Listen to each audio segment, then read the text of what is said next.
తమలపాకు భారతదేశంలో దానికెంతో ప్రాముఖ్యం ఉంది. అరుగుదలకు మంచిది, ఆల్కలైన్ స్వభావం గలది. ఆహారంలో తెలియకుండా కొద్దిపాటి విషాలు తీసుకున్నట్లయితే వాటన్నింటినీ నిర్వీర్యం చేస్తుంది.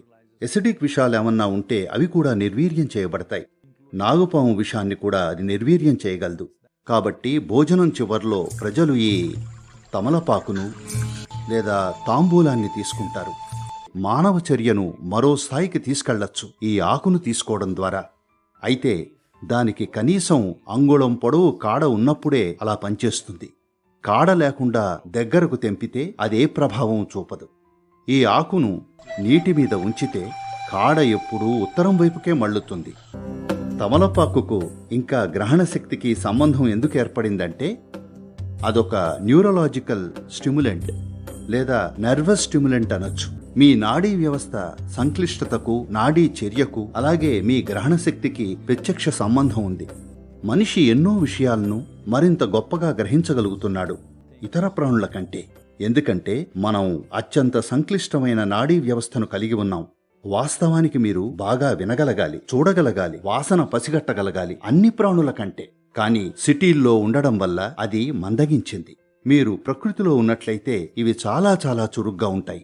మీరు మిగతా జీవుల కంటే ఎంతో మెరుగ్గా ఉంటారు, వాసన పసిగట్టడంలో, చూడడంలో, వినడంలో, అన్నింటిలో. కానీ అది మందగించడానికి కారణం మితిమీరిన సమాచారం. చూపు పరంగా, శబ్దాల పరంగా, రుచిపరంగా అన్నీ ఓవర్లోడింగ్గానే ఉన్నాయి. లేదంటే ఓ మనిషి ప్రకృతిలో జీవిస్తే అతనికి ఉత్తమ స్థాయి పంచేంద్రియాలుంటాయి.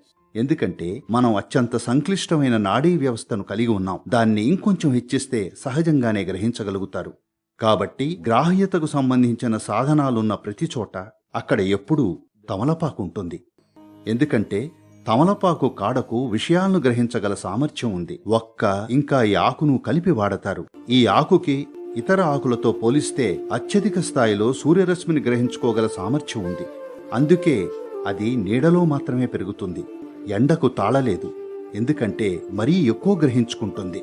తమలపాకు గురించి ఓ ఆచారం ఉంది. మీరెప్పుడూ కూడా దాన్ని నిలువుగా చీల్చకూడదు. ఎందుకంటే ఆకు యొక్క ఈనె చాలా ముఖ్యం. ఈ విషయం గురించి ఓ పురాణ గాథ ఉంది. జరాసంధుడనే రాజుండేవాడు. జరాసంధుడు ఎంతో బలిష్ఠుడు, ఉక్కు పిడికిలతో పాలించేవాడు. అతను తూర్పు భారతాన ఉండేవాడు. తన రాజ్యాన్ని అంతటా విస్తరించాలనుకునేవాడు. అయితే కృష్ణుడు అది జరగకూడదనుకున్నాడు. కాబట్టి వాళ్ళు ఓ విధమైన మారువేషంలో వెళతారు. తర్వాత తామెవరో తెలుపుతారు. జరాసంధుడు గొప్ప మల్లయోధుడు. కాబట్టి వాళ్ళు అతన్ని పోటీకి ఆహ్వానించినప్పుడు అతను మీరే చెప్పండి, మీరు ఎలా అంటే అలా, నేను మీతో తలపడతాను అంటాడు. దాంతో కృష్ణుడు నువ్వు భీముడితో తలపడాలి అంటాడు. జరాసంధుడు భీముడితో సమానంగా బలం, నైపుణ్యం కలవాడు. కాబట్టి సరే అంటాడు. ఇక వాళ్ళు మల్లయుద్ధంలోకి దిగుతారు.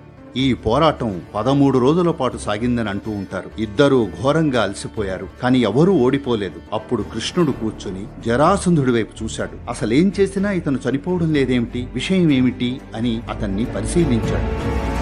అప్పుడు కృష్ణుడికి తెలిసింది, ఇతనికి ఓ వరం ఉంది. ఇతన్ని రెండుగా చీలిస్తే తప్ప చనిపోడని.